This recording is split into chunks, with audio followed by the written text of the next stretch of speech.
اللہ ذو الجلال ہم سب کے خالق، مالک اور رازق ہیں۔ مالک الملک نے انسانیت کی تخلیق فرمائی۔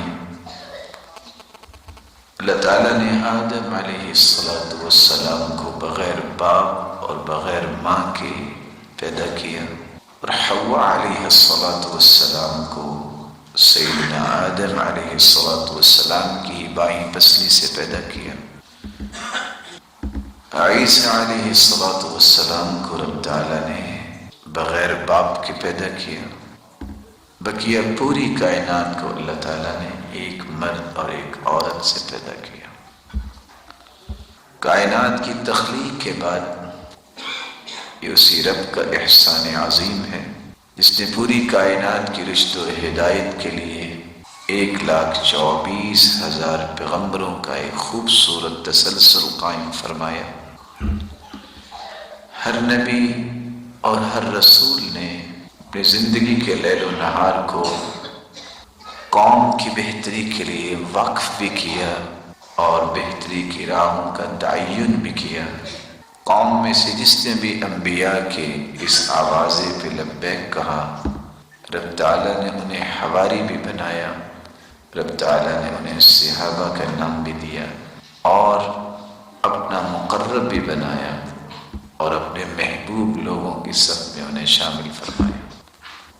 رسول اللہ صلی اللہ علیہ وسلم جو اس خوبصورت تسلسل کی آخری کڑی ہیں، آپ کی بعثت سے پہلے کائنات کے حالات بہت ہی مختلف تھے۔ جاہلیت کا دور ایک ظلم و ستم کا دور تھا، جہاں عورت کے ساتھ بہت ظلم و زیادتی کا رویہ روا رکھا جاتا۔ حالت یہاں تک پہنچ چکی تھی کہ اگر کسی کے گھر بیٹی پیدا ہو جاتی تو قوم سے چھپتا پھرتا، یہاں تک کہ اس وقت تک اسے چین نہ آتا جب تک اس اللہ کی نعمت کو زندہ ہی مٹی میں چھپا نہ دیتا۔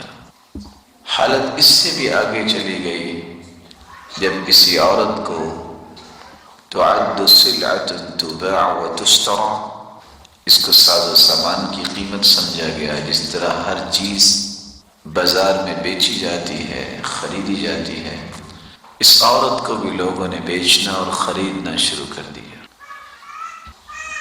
اس بگڑے ہوئے حالات کی ایک جھلک یہ بھی ہے، لوگوں کے اندر یہ سوچ پیدا ہو گئی، جیسا کہ اغریق کہا کرتے تھے، یہ جرثومۃ خبیثہ، کہ عورت ایک خبیث جرثومہ ہے، والعیاذ باللہ، اور بھول گئے کہنے والے کہ وہ بھی کسی عورت کے ہی بیٹے ہیں۔ اسلام سے پہلے عورت کی حالت یہ تھی کہ اگر کسی کا باپ فوت ہو جاتا تو بیٹا ہی اپنی چادر ماں کے سر پہ ڈالتا اور اسے اپنی بیوی بنا لیتا۔ اسلام نے کہا یہ تو بہیمانہ تصورات ہیں، کسی بھی دانشمند انسانیت کے اندر تو ایسے پہلو نہیں ہونے چاہیے۔ اللہ تعالیٰ نے اسے حرام قرار دے دیا، اور اللہ تعالیٰ نے قرآن مجید کا نزول فرمایا۔ رب تعالیٰ فرماتے ہیں وَلَا تَنْكِحُوا مَا نَكَحَ آبَاؤُكُمْ مِنَ النِّسَاءِ إِلَّا مَا قَدْ سَلَفَ إِنَّهُ كَانَ فَاحِشَةً وَمَقْتًا وَسَاءَ سَبِيلًا۔ تمہارے لیے مومنوں یہ جائز نہیں ہے کہ تم اس مقدس رشتے کو اس طرح پامال کرو۔ یہ والدہ، یہ ماں کا مقدس رشتہ اگر دنیا کو باور کروایا تو اسلام نے کروایا، مگر نہ حالت یہ تھی کہ لوگ اپنی ماؤں کو بھی بیچ دیا کرتے تھے۔ رسول اکرم صلی اللہ علیہ وآلہ وسلم کی بعثت سے پہلے حالات یہ تھے کہ لوگوں کے اندر غیرت نام کی چیز نہیں تھی۔ شہرت، ریاکاری، گھمنڈ یہاں تک پہنچ چکا تھا، دنیا کے اندر اپنا نام پیدا کرنے کے لیے اس ناموری کی حرص اور لالچ اور طمع میں انسانیت یہاں تک جا چکی تھی کہ کوئی شخص اگر پہلوان اپنے اولاد کو بنانا چاہتا تو اپنی ہی عزت اپنی ہی بیوی کو یہ کہہ دیتا، استبضعی من فلان، جاؤ فلاں پہلوان کے گھر چلی جاؤ اور چند ایام کے لیے اس کی بیوی بن جاؤ، پھر میرے پاس واپس آ جانا۔ اسلام نے اس کو بھی بہیمانہ تصور سمجھا کہ یہ جانور بھی ایسا نہیں کرتے۔ اسلام کے پہلے جاہلیت کے اندر حالت یہاں تک پہنچ گئی، ایک ہی عورت کے ساتھ 10 لوگ نکاح کر لیتے اور اس کو بھی وہ نکاح ہی سمجھ لیتے۔ جب اولاد ہوتی تو قرآن اندازی کی جاتی، جس کا نام قرآن اندازی میں نکل آتا کہتے یہ فلاں کا بیٹا ہے۔ اسلام نے کہا نسب نامے کی یہ کیفیت جانوروں میں تو ہو سکتی ہے، مسلمان کا نسب نامہ پاک صاف ہوتا ہے، یہ مسلمانوں کے لائق نہیں۔ اللہ کے رسول صلی اللہ علیہ وآلہ وسلم کی بعثت سے پہلے حالت یہ تھی کہ عزت اور تقدس کے رشتوں کو اس طرح پامال کیا جاتا کہ خفیہ تعلقات قائم کر کے اس کو شادی کا نام دے دیا جاتا۔ قرآن مجید نے یہ بتایا وَلَا مُتَّخِذَاتِ أَخْدَانٍ، چپکے سے تعلق بنانے والی عورتوں سے شادی کرنا جائز نہیں ہے، بلکہ رسول اللہ صلی اللہ علیہ وآلہ وسلم نے اتنی بڑی بات کہہ دی مسلمانوں کو، لعن اللہ الزواقین والذواقات، لعنت ہے ایسے مردوں پر بھی اور ایسی عورتوں پر بھی، لعن اللہ المختفیہ والمختفیۃ، ایسی عورت پر اور ایسے مرد پر لعنت ہے جو خفیہ انداز سے اس تقدس رشتے کو پامال کرتے ہیں۔ آپ صلی اللہ علیہ وآلہ وسلم کی بعثت سے قبل ایک رویہ معاشرے کا یہ بھی تھا کہ لوگ بیٹھے بیٹھے یہ بات کہہ دیتے کہ تم اپنی بیٹی کا نکاح میرے ساتھ کر دو، میں اپنی بیٹی کا نکاح اس کے بدلے میں تیرے ساتھ کر دیتا ہوں، نہ تم مہر دو نہ میں مہر دیتا ہوں۔ آپ صلی اللہ علیہ وسلم نے شغار اور اس طرح کی شادی جس کو بدلے کی شادی کہتے ہیں اس کو حرام قرار دے دیا۔ اس پہ چونکہ حقوق کا استحصال ہوتا ہے اور ظلم و زیادتی کا نشانہ بنایا جاتا ہے اور ایک کی بجائے دونوں گھر ہی اجڑ جاتے ہیں، رسول اللہ صلی اللہ علیہ وسلم نے اس کو حرام قرار دے دیا۔ آپ سوچ سکتے ہیں کہ لوگوں کی حالت کہاں تک پہنچ گئی کہ بیٹھے بیٹھے وہ کہہ دیتے نکاح البدل والمبادلہ، مجھے اپنی بیوی دے دو میں اپنی بیوی تمہیں دیتا ہوں، ہم بیویاں آپس میں چینج کر لیتے ہیں۔ اسلام نے کہا غیرت مند تو اس بات کو بھی برداشت نہیں کرتا کہ اس کی عزت اور اس کی عظمت کی طرف کوئی آنکھ بھی اٹھا کے دیکھے، اس لیے اسلام نے تو یہ کہہ دیا کوئی کسی کے گھر میں بغیر اجازت جھانکتا ہے اور اس کی آنکھ نکال دی جائے پتھر مار کے، اس میں کوئی گناہ نہیں ہے۔ اسلام سے پہلے لوگوں نے 10 عورتوں سے شادی کی ہوئی تھی، ان کو اپنی بیوی بنایا ہوا تھا۔ اسلام نے کہا امسک 4 وفارق سائرہن، 4 کی اجازت ہے، لیکن یہ بھی اس کو اجازت ہے جو عدل کر سکتا ہے، اور دوسرا اس کو اجازت ہے عدل کرنے کے ساتھ ساتھ اس کے پاس اس بات کی طاقت ہے، اور تیسرا وہ سنت کو زندہ کرنے کے لیے کرے، وہ لوگوں کی عزتوں کے ساتھ کھیلنے کا رویہ نہ پیش کرے، تو اس کے لیے اجازت ہے، لیکن 4 سے زیادہ اسے رکھنا جائز نہیں ہے۔ اور اللہ کے رسول صلی اللہ علیہ وسلم نے جن جن لوگوں نے ایسا کیا اسلام نے قبول کیا، آپ نے ان سب کو ان کے گھر سے ان کو فارغ کروا دیا۔ اسلام سے پہلے یہ بھی ایک نکاح سمجھا جاتا تھا، بدقسمتی سے جس کو آج بھی لوگ نکاح سمجھتے ہیں، زواج التحلیل، حلالہ کا نکاح۔ آپ صلی اللہ علیہ وسلم نے فرمایا الا اخبرکم بالتیس المستعار، میں تمہیں بتاؤں نا التیس المستعار، ایسا انسان جو اپنے آپ کو اس روپ میں پیش کرتا ہے جیسے مانگا ہوا سانڈ ہوتا ہے۔ صحابہ نے پوچھا اللہ کے رسول وہ کیا؟ آپ نے فرمایا لعن اللہ المحلل والمحلل لہ، لعنت ہے اس انسان پر جو حلالہ کرتا ہے، اور اس انسان پر بھی لعنت ہے جس کے لیے کیا جاتا ہے، یعنی وہ خامد جو حلالہ کرواتا ہے اپنی بیوی کا، یہ دونوں ہی ملعون ہیں۔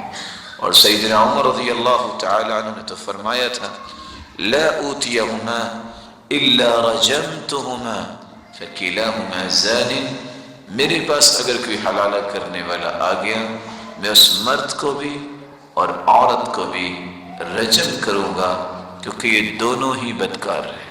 اور آج بدقسمتی یہ ہے کہ چینلز پہ بیٹھ کے لوگ ببانگ دہل کہہ دیتے ہیں کہ ہمارے پاس آفس موجود ہے اور ہم حلالہ کرتے ہیں، کسی کو اگر یہ خدمات چاہیے تو ہم حاضر ہیں، والعیاذ باللہ، نسأل اللہ جلت قدرتہ ان یحفظنا من هذه المصائب، اللہ ذو الجلال ہم سب کو محفوظ فرمائے۔ اسلام سے پہلے چونکہ اسلام نے یہ بتایا ہے کہ خالہ جو ہوتی ہے یہ ماں جیسی ہوتی ہے، ایک خالہ اور اس کی بھانجی ایک ہی گھر میں ایک ہی وقت میں کسی آدمی کے ساتھ نکاح نہیں کر سکتی، اسلام نے اس کو منع قرار دے دیا۔ اور اسی نزاکتوں کو دیکھتے ہوئے اسی طرح کسی عورت اور اس کی بھتیجی کو ایک ہی گھر میں رہنے سے منع کر دیا۔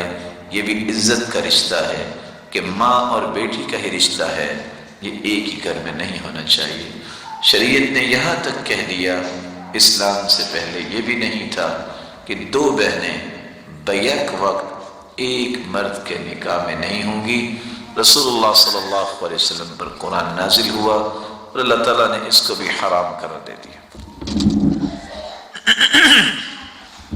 اسلام کے آ جانے سے، شریعت کے نزول کے بعد اس عورت کی عزت و تکریم کے سلسلے شروع ہوئے۔ رسول اللہ صلی اللہ علیہ وآلہ وسلم کا فرمان ہے کل بنی آدم سید، آدم کی ساری اولاد سردار ہے، سرتاج ہے، والرجل سید اہلی، آدمی اپنے اہل و عیال کا سید ہے، سردار ہے، سرتاج ہے، والمرأة سیدۃ بیت زوجها، اور عورت بھی سیدہ ہے، سرتاج ہے، سردار ہے اپنے خامد کے گھر کی۔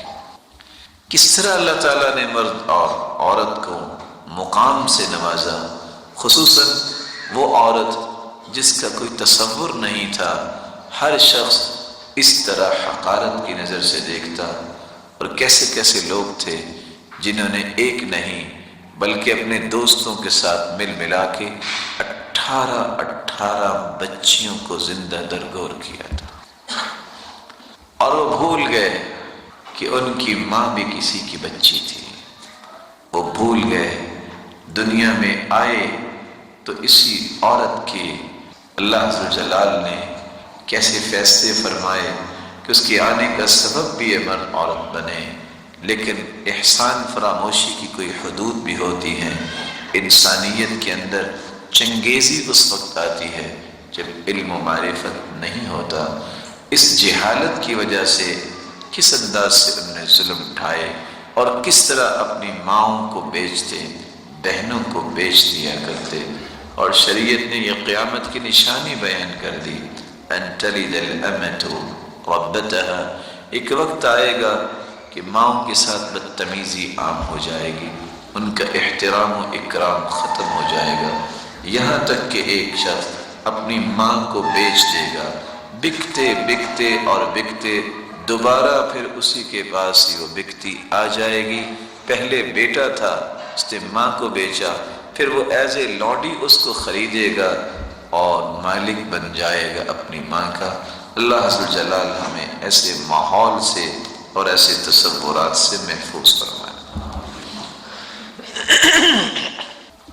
اللہ تعالیٰ نے جب عورت کو مقام دینا شروع کیا تو اسلام کے ذریعے، قرآن کے ذریعے، رسول اللہ صلی اللہ علیہ وسلم کے فرامین کے ذریعے رب تعالیٰ نے سب سے پہلے وہ جو خمار تھا مردوں کے ذہنوں میں، اس خناس کو دور کیا اور یہ آیت نازل کی کہ اولاد دینے والا اللہ ہے، اور اولاد میں مقدم کیا تو بیٹی کو مقدم کیا، بیٹے کا تذکرہ ہی بعد میں کیا۔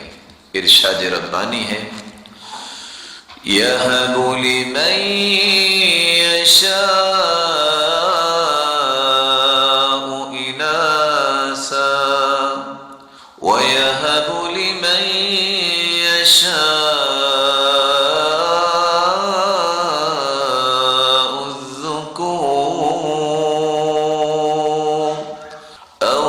يزوجهم ذكرانا وإناثا ويجعل من يشاء عقيما۔ اولاد دینے والا تو وہی ہے جو سب کا خالق بھی ہے، مالک بھی ہے، رازق بھی ہے، وہ جس کو چاہے بیٹیوں کی نعمت سے نواز دے، وہ جس کو چاہے بیٹوں سے نواز دے، اور جس کو چاہے دونوں نعمتیں عطا کر دے، اور جس کو چاہے بانجھ بنا دے، دونوں نعمتوں سے محروم کر دے۔ وہ ذات ایسی ہے، اس کے بارے میں کوئی سوال نہیں کر سکتا، اس سے کوئی پوچھ نہیں سکتا۔ لا يسأل عما يفعل وهم يسألون۔ دنیا کی کوئی طاقت نہیں ہے کوئی یہ سوال کر سکے کہ اللہ نے ایسا کیوں کیا، کیونکہ سب مخلوق ہے، وہ اکیلا خالق ہے، وہ یکتا ہے اپنی ذات کے اعتبار سے بھی، اپنے فیصلوں کے اعتبار سے بھی، اور اپنی صفات کے اعتبار سے بھی، اور اپنے خوبصورت ناموں کے اعتبار سے۔ جس طرح خالق و مخلوق میں فرق ہے، اس طرح خالق و مخلوق کی صفات میں بھی فرق ہے، اور اس کے ناموں میں بھی فرق ہے۔ اللہ تعالیٰ نے ایک پھر دوسری مرتبہ انسانیت میں برابری کے بارے میں حکم نازل کر دیا کہ مت سمجھیے کہ عورت کی کوئی حیثیت نہیں، جس طرح مرد کی معاشرے میں حیثیت ہے، عورت کی اسی طرح ہی حیثیت ہے۔ اللہ تعالیٰ نے انسانیت میں برابری کے بارے میں یہ فرمان نازل کر دیا، یا ایھا الناس خلقناكم من ذكر وأنثى۔ اے لوگو، ہم نے تمہیں ایک مرد اور ایک عورت سے پیدا کیا، مت سمجھیے کہ اس کا کوئی وقار ہی نہیں عورت کا، اس کی تو کوئی حیثیت ہی نہیں عورت کی، تم سب کے سب ایک مرد اور ایک عورت کی اولاد ہو۔ یہ ساری کائنات جو ہے آدم اور حوا علیہ السلام کی اولاد ہے۔ وہ آدم من تراب، اور آدم علیہ السلام کو اللہ تعالیٰ نے مٹی سے پیدا کیا۔ تمہارے اندر یہ فخر اور گمنڈ اور غرور ہے، کس بات کا غرور ہے؟ کلنا من آدم و آدم من تراب، سب کے سب تو ہم آدم کی اولاد ہیں، اور آدم کو اللہ نے مٹی سے بنایا تھا۔ اور ساتھ اللہ کے رسول نے پھر تنبیہ کی، سنو تکبر اور گمنڈ چھوڑ دو، وگرنہ اللہ تعالیٰ تمہیں جعلان بنا دیں گے۔ جعلان اس کیڑے مکوڑے کو کہتے ہیں جو غلاظت میں پلتا ہے۔ اللہ تعالیٰ ہم سب کو دین کی صحیح فہم عطا فرمائے۔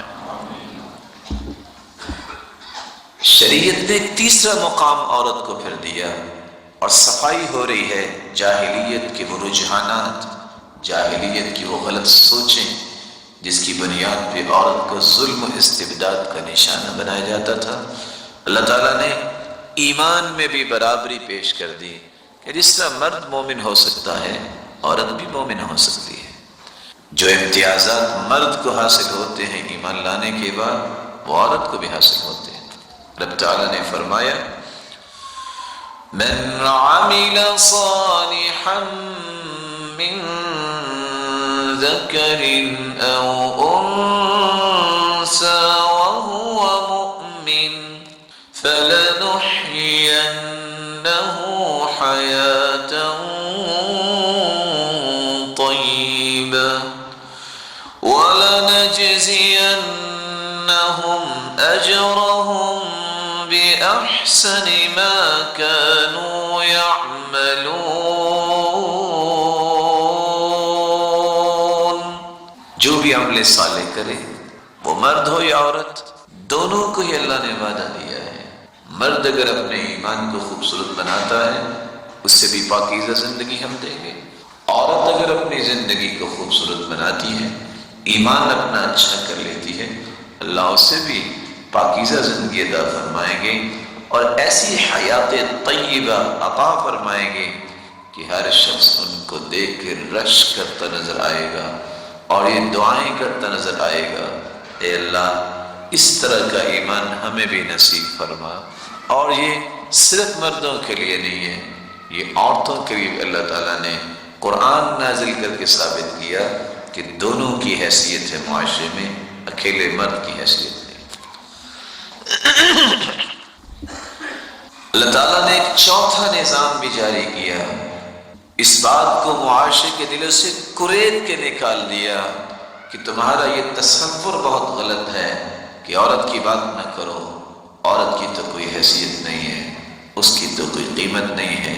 اللہ تعالیٰ نے فرمایا میں قرآن مجید اتار رہا ہوں اور تذکرے میں بھی برابری ہوگی، جہاں مردوں کا تذکرہ کیا وہاں عورتوں کا بھی تذکرہ کیا. یہ تھوڑی سی لائٹ پہ ذرا اوپر کو کر دیجیے گا. ان المسلمین والمسلمات والمؤمنین والمؤمنات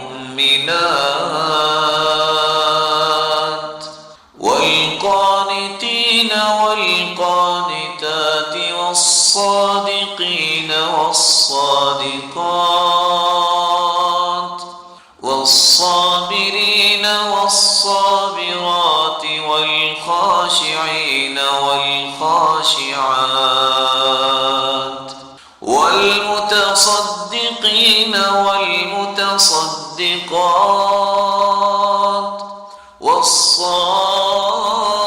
والصائمین والصائمات والحافظین فروجهم والحافظات والذاكرين الله كثيرا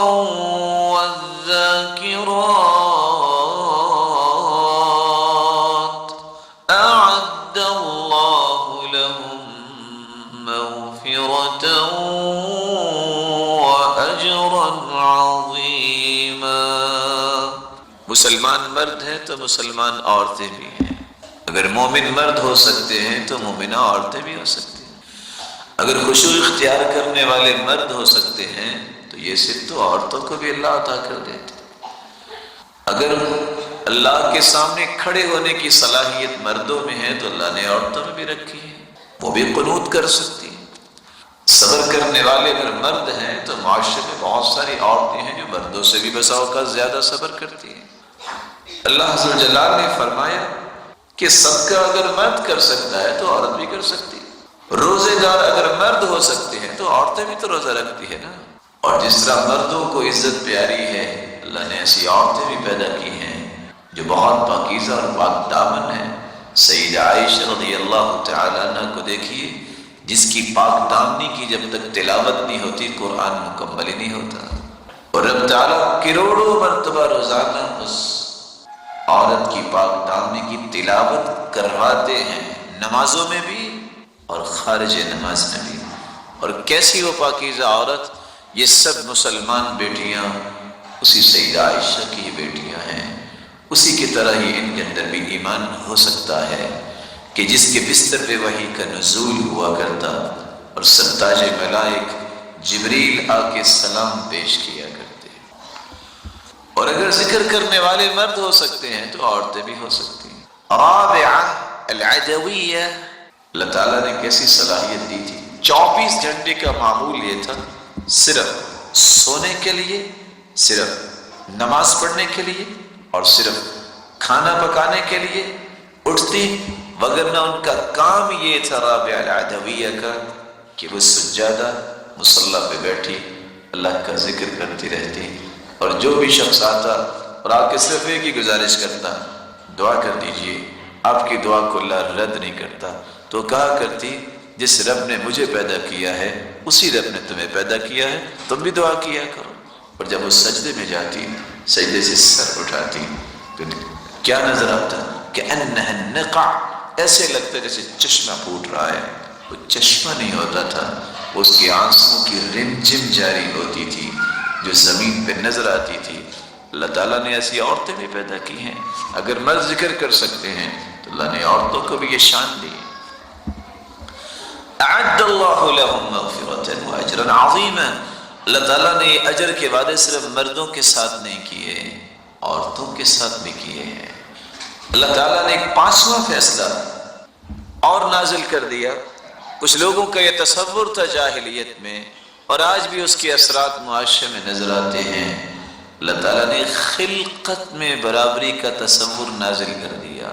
مت سمجھو کہ عورت جو ہے اس کی خلقت میں نقص ہے، یہ اللہ کے کچھ فیصلے ہیں جن کو سمجھنا ضروری ہے۔ خلقت میں مرد اور عورت دونوں برابر ہیں۔ یا ایھا الناس اتقوا ربکم الذی خلقکم من نفس واحدہ وخلق منها زوجها وبث منهما رجالا كثيرا ونساء۔ اے لوگو، اللہ سے ڈر جاؤ، اس رب سے ڈر جاؤ جس نے تم سب کو ایک جان سے پیدا کیا۔ وخلق منها زوجها، اور اسی سے پھر اس کی بیوی کو پیدا کیا، آدم علیہ السلام سے۔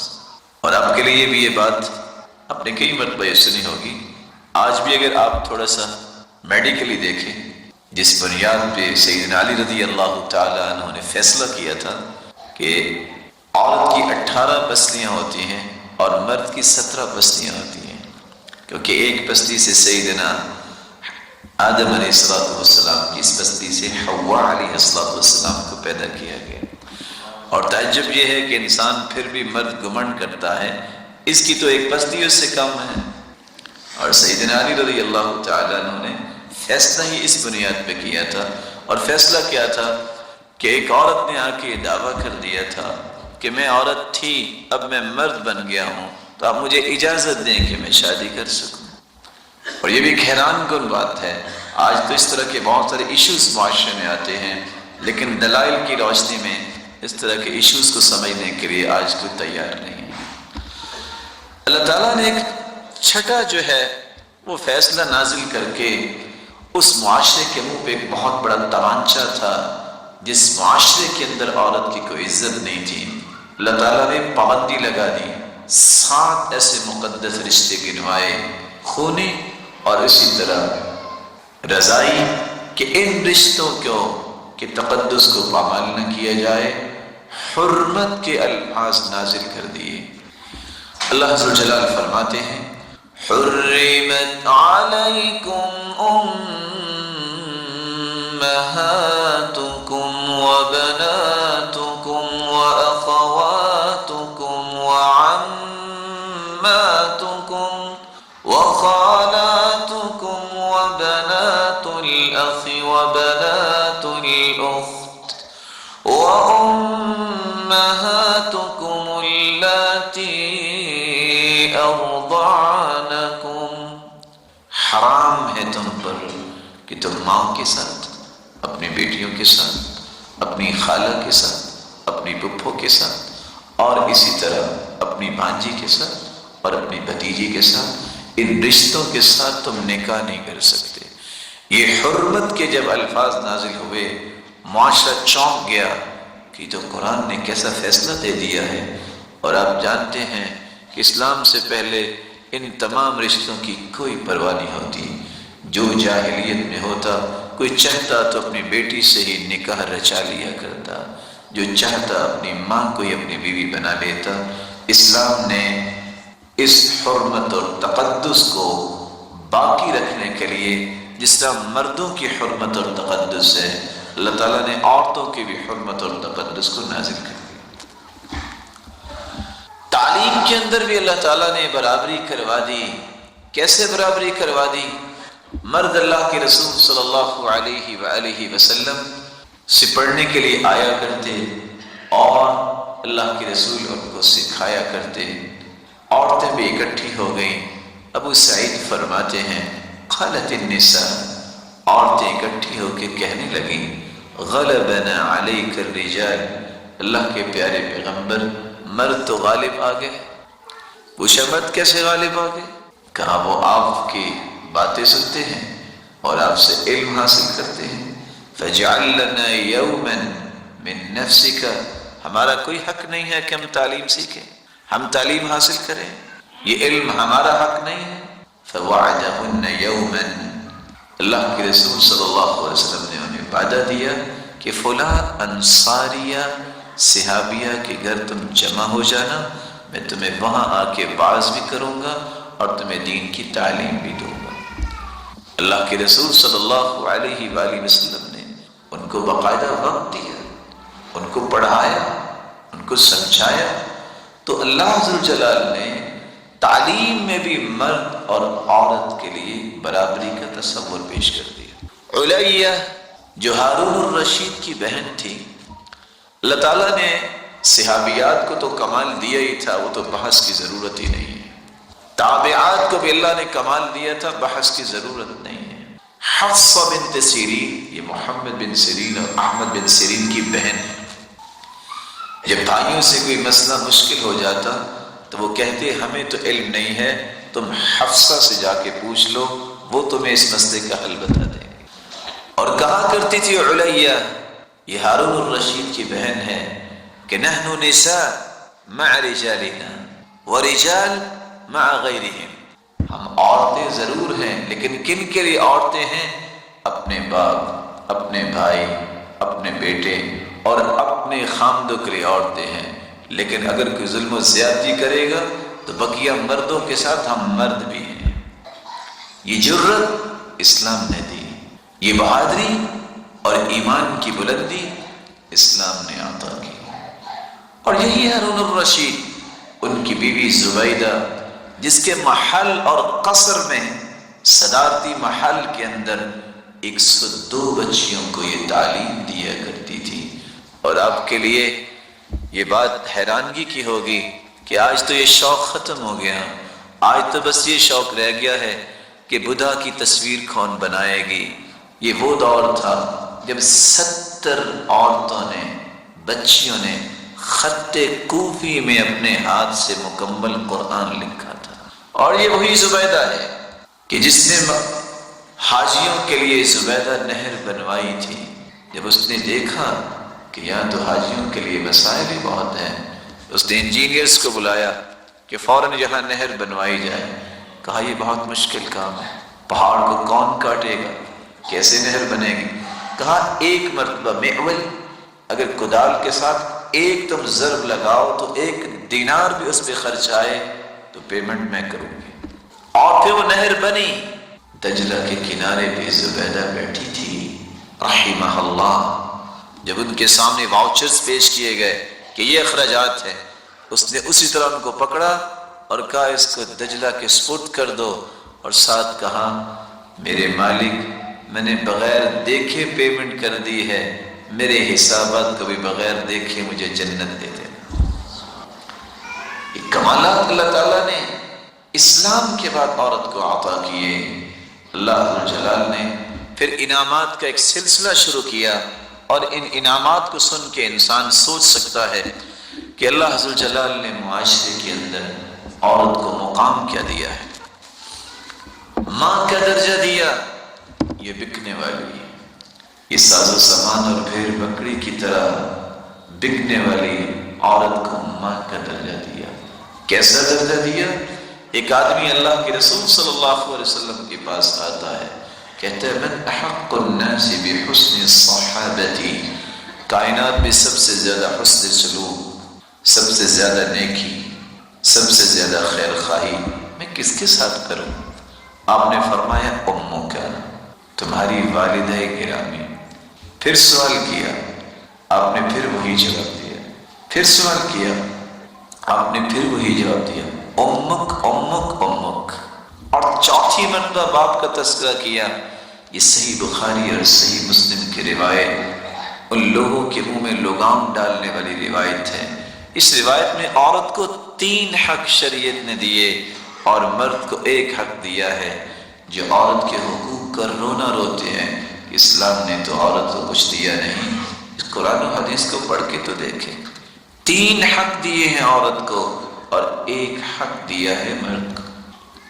ماں کا درجہ دیا، یہ وہی عورت ہے جس کو اللہ ذوالجلال نے بیوی کا درجہ بھی دیا اور ساتھ تنبیہ کروائی اپنے محبوب کی زبان اطہر سے، فاتقوا اللہ فی النساء، لوگوں اے مردو عورتوں کے معاملے میں اللہ سے ڈر جاؤ، استوصوا بالنساء خیرا، عورتوں پہ ظلم و زیادتی کرنے سے باز آ جاؤ۔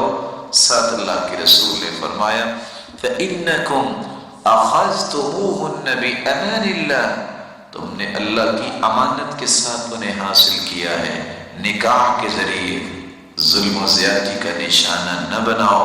اور یاد رکھو وَلَهُنَّ عَلَيْكُمْ رِزْقُهُنَّ وَكِسْوَتُهُنَّ بِالْمَعْرُوفِ، جس طرح تمہارے حقوق عورتوں پر ہیں، عورتوں کے حقوق تم پر بھی ہیں، ان کے کھانے کا خیال کرنا، ان کے لباس کا خیال کرنا۔ اور ساتھ یہ فرمایا ان تکسوها اذا اکتسیت، تمہارا دل چاہتا ہے نا اچھا لباس پہنو، تو جب اپنا لباس خریدنے جاؤ تو اپنی بیوی کا بھی خریدا کرو۔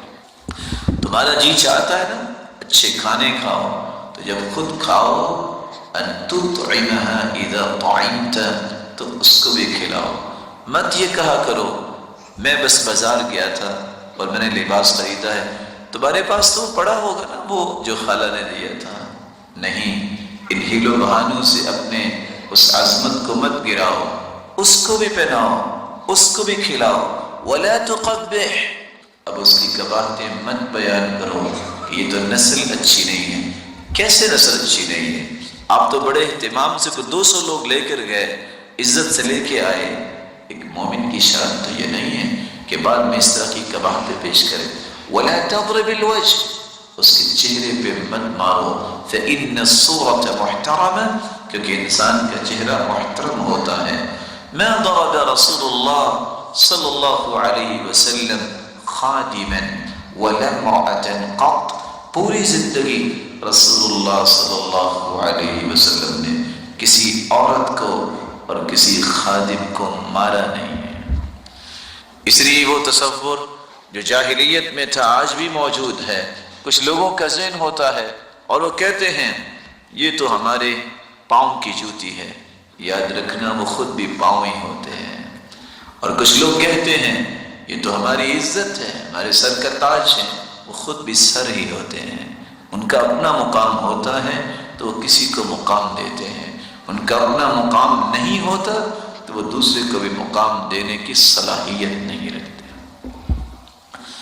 اللہ تعالیٰ نے اس کو سکون کا مصدر قرار دیا اور اللہ عز و جلال نے اس کو اپنی نشانیوں میں سے ایک نشانی قرار دیا۔ اتنا بڑا مقام کہ اللہ کی بہت ساری نشانیاں ہیں، لیکن اللہ عز و جلال نے اس کو اپنی نشانی قرار دے دیا۔ فرمایا وَمِنْ آيَاتِهِ أَنْ خَلَقَ لَكُم مِّنْ أَنفُسِكُمْ أَزْوَاجًا لِتَسْكُنُوا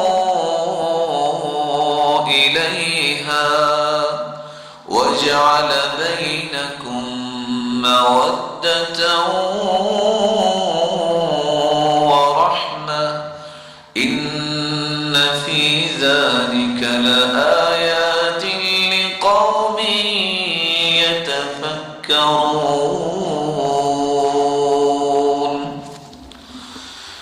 اللہ کی نشانیوں میں سے ایک نشانی یہ بھی ہے کہ اللہ تعالیٰ نے تمہاری بیویوں کا بندوبست کیا، تم سکون حاصل کرتے ہو، اور اللہ تعالیٰ نے اس کو مودت اور رحمت بنایا ہے۔ جوانی میں محبت غالب ہوتی ہے، اور اللہ کے رسول کا فرمان ہے لم یرا مثل المتحابین فی النکاح، نکاح سے بڑھ کے دنیا میں کوئی